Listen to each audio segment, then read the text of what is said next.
Welcome to Frank's Self-Love and Self-Empowerment channel. Today I would like to talk about the theme, why is loving yourself important? What's the purpose of loving yourself? On my book cover you can see the title, The Art of Self-Love, and underneath is the subtitle, Loving Yourself is the Key to Happiness. And this is really the reason why loving yourself is so important. It makes you happy. As you begin to relate to yourself in a conscious and loving way, you start feeling better inside yourself. And over time, you do not only cultivate a positive mindset, but what happens is you start feeling more relaxed. You start feeling more centered. You basically start feeling good about yourself. And the better you feel about yourself, the greater is your self-worth and your self-esteem. And with that comes a greater sense of self-confidence. And as you have self-confidence, as you feel good about yourself, then you can really focus on the things that are important to you. And then you can pour your energy into it. And even if you face obstacles, even if you're faced with challenges, you will feel, I can deal with it, I can manage it, I can overcome these difficulties, I can progress, I can move ahead. So loving yourself and using these self-love practices is a way to start empowering yourself. And the more empowered you feel, the more you can focus on the things in life that are important to you. And so in the big picture, the cultivation of self-love is not just about making your personality feel good, but it's really going beyond the personality. And so some people say, but isn't self-love just completely narcissistic? Is this not an egomanic way of being in the world? And I would say, no, not at all. Because yes, you might begin to learn to love your personality with all its aspects, including your body, your emotions, your thoughts. So that's very important to relate to your personality in a positive way.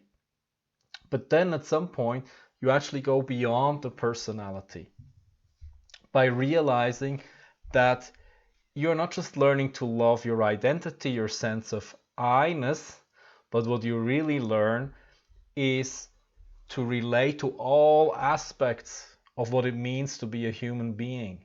You learn to love your physicality, you learn to love your emotionality, you learn to love your mind with all its facet of possible thoughts.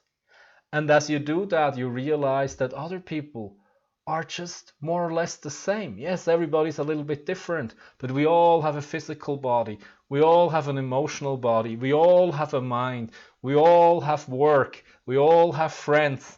We all live in this world and we all try to do our best.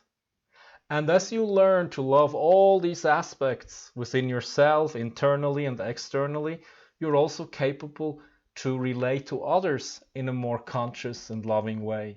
And in that way, self-love is not an egomanic or narcissistic way of being in the world. On the contrary, it helps you to become aware of all aspects of human nature, and you learn to relate to it in a conscious and loving way. And that's really the foundation also to relate to others in a conscious and loving way.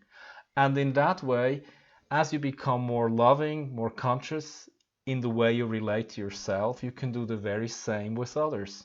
And that will also help you to create more harmonious, more loving, and more fulfilling relationships with others.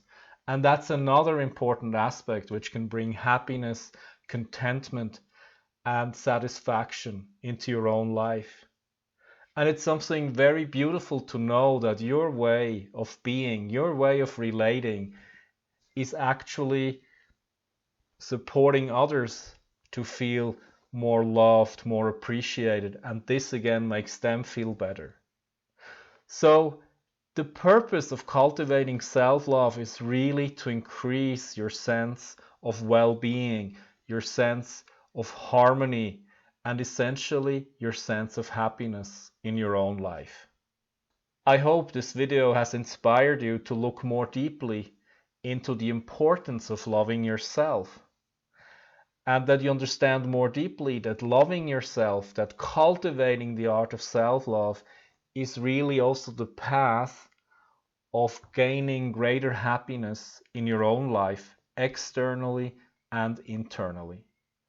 And what's very important in order to go that path is that we have practices, specific, concrete practices that we can use in order to cultivate self-love, in order to feel better on a physical, emotional, and mental level. And then to go even deeper, where we also start applying spiritual practices in order to feel more deeply connected to our spiritual self, to our essential state of beingness, which is really the source of all these wonderful qualities that we love in life, like beauty, like harmony, like peace, and this special stillness that lies at the center of life itself, which is the source of all abundance, of all creativity, and all that we treasure and appreciate in life. I hope you really enjoyed this video, and I look forward to seeing you again in another one. All the best. Bye bye.